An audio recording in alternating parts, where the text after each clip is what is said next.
अगर आप कैलेंडर को अच्छे से इस्तेमाल करना सीख जाओ तो ये आपको एक लेजी इंसान से 10 गुना प्रोडक्टिव इंसान बना देगा।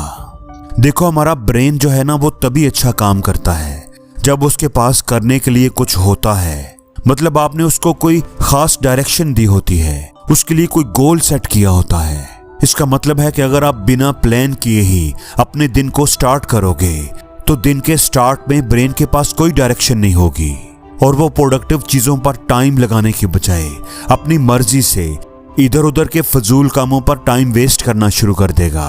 और अगर आपका दिन पहले से ही प्लान्ड होगा, आपके ब्रेन के पास एक टू डू लिस्ट होगी, तो आपके ब्रेन का फोकस उस लिस्ट को कंप्लीट करने पर होगा। इससे आपके ब्रेन के डिस्ट्रैक्ट होने के चांसेस बहुत कम होंगे। इसलिए अपने आने वाले दिन को प्लान करें और अगले दिन की टू डू लिस्ट बनाकर ही सोएं।